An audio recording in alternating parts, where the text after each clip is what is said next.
That Russian jet spent seconds in Turkish airspace, probably less than 30 seconds. Is it NATO's concern at all that Turkey may have overreacted here?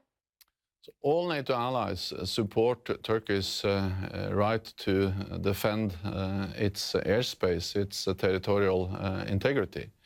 But again, we are also focused on how can we prevent this kind of incidents to happen again. This was not the first time Turkish airspace was violated. We saw that also in October. But one of the issues we'll discuss when NATO foreign ministers meet tomorrow in Brussels is how can we strengthen military-to-military lines of communications, mechanisms for de-conflicting to avoid this kind of incidents to happen again. And Secretary General, speaking of violating airspace, you may have seen this, the Greek Prime Minister accused Turkey of violating Greek airspace. How does NATO react to that?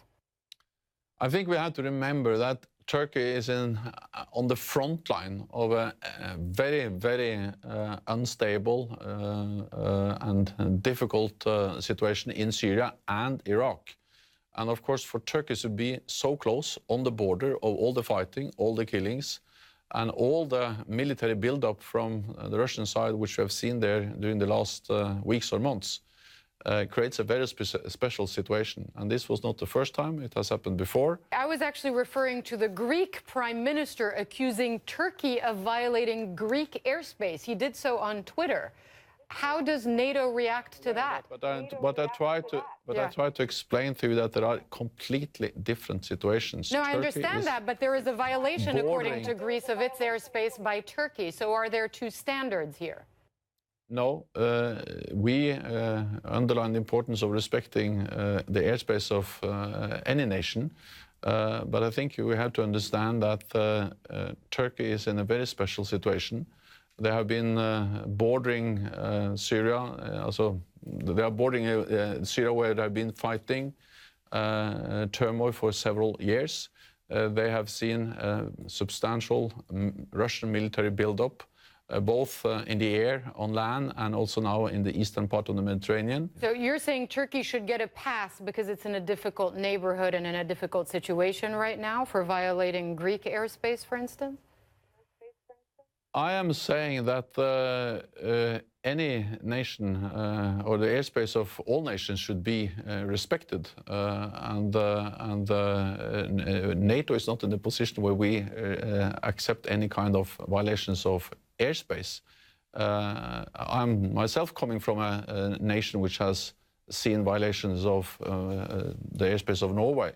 But I'm saying that the situation along the borders of Turkey to Syria are very special. They are bordering a civil war. They have seen several violations of their airspace. Lastly, are you worried that, as the NATO Secretary General, that Russia has transported some military equipment to Syria, it says, to protect its jet over Syrian airspace? And we're now hearing the Russian Air Force says that air-to-air missiles carried by Russian bombers have been, are going to be used for, quote, self-defense. This doesn't sound at all like a situation that's de-escalating. How concerned are you?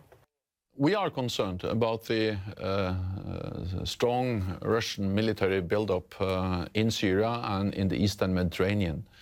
The incident we saw last week just underlined the reason why we are concerned. Add to that Russia is targeting